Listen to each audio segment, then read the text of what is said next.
All right, let's talk about something that's a huge deal on the SAFE exam, but can be kind of confusing. Forced placed insurance. You've got to know this stuff, not just for the test, but for your career. So let's dive in and make it super clear. So, let's put you right in the middle of a classic MLO scenario. Your client's homeowner's insurance has just lapsed. For the lender, that's like a 5-alarm fire. A clock starts ticking and a very specific process kicks into gear. The big question is, what do you absolutely have to know about what happens next? Okay, so to really get why this is such a big deal, we need to put on our lender hats for a second. It all comes down to one simple, powerful word: risk. Think about it. The moment that policy lapses, the lender's collateral, the house itself, is just sitting there, totally unprotected. We're talking about a fire, a flood, you name it, wiping out their entire investment. Lenders have millions, sometimes billions of dollars tied up in these properties. So there is no way they're going to let that asset go uninsured, not even for a minute. They have to do something. So what's their move? How do they protect themselves when this happens? Well, they've got a specific tool in their toolbox, designed for this exact emergency. It's called, you guessed it, forced-placed insurance. All right, let's get the official definition down pat because you can bet this is going to be on the exam. Forced-placed insurance is simply hazard insurance that the loan servicer gets for the borrower because the borrower's own policy is gone. Now, on the surface, that might sound kind of helpful, right? Like they're looking out for you, but yeah, not so much. As you're about to see, this is a very, very one-sided deal. Just look at the difference here. It's night and day. With a regular policy, you, the borrower, get to shop around and choose what you want. It's priced competitively. But forced placed? Nope. The lender picks it. And guess what? It's almost always way, way more expensive. And here's the real kicker, and a huge point for the exam. It doesn't cover any of the borrower's personal stuff. Your furniture, your clothes, your electronics? Not covered. It only protects the physical structure of the house. You know, the lender's asset. Okay, everybody, lean in for this part. If there's one thing you absolutely need to memorize for the SAFE exam on this topic, it's this. We're talking about a super strict, legally required notification timeline. It's a countdown, and you need to know every single step. And I'm not kidding when I say it's strict. This isn't some best practice or a polite suggestion. This is federal law. We're talking RESPA, Section 6. The servicer can't just wake up one day and slap this super expensive policy on the loan. No way.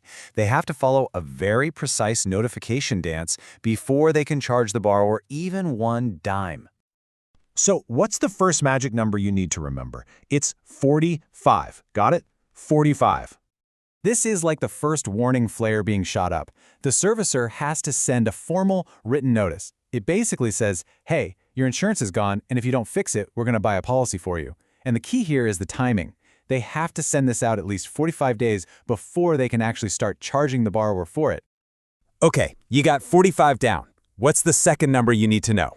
15. Just 15. So 30 days after that first notice goes out, they have to send another one, a second, final reminder.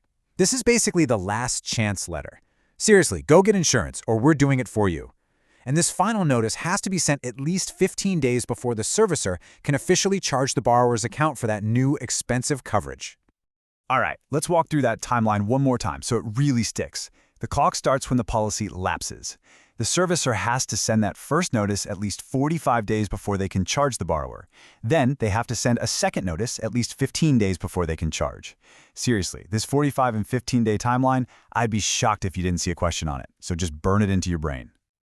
Okay, so we've established that this stuff is expensive. But who is it really protecting? Who actually benefits from this costly protection? Let's get to the bottom line.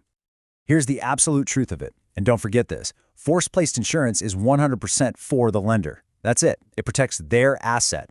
It costs the borrower more money. And it leaves all the borrower's personal belongings totally unprotected. So who benefits? The lender. And only the lender. End of story.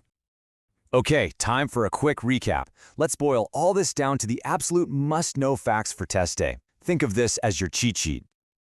Here we go, 5 key facts. Number 1, what's the law? RESPA Section 6. Number 2, first notice, at least 45 days before the charge. Number 3, second notice, at least 15 days before the charge. Number 4, the cost, always, always more expensive for the borrower. And number 5, who does it protect? The lender. Only the lender. I mean, this quote really says it all, doesn't it? Forced-placed insurance will be more expensive and will only benefit the lender. Honestly, if you walk away from this remembering just one thing, let it be that sentence right there. It's the whole story in a nutshell. So I'll leave you with this question to think about. Do you feel confident now? Could you sit across from a client, look them in the eye, and clearly explain this whole timeline? And more importantly, could you explain the real consequences for them if they let their insurance lapse? Because when you can do that, that's when you know you've got this down. You're not just ready for the exam, you're ready for the job.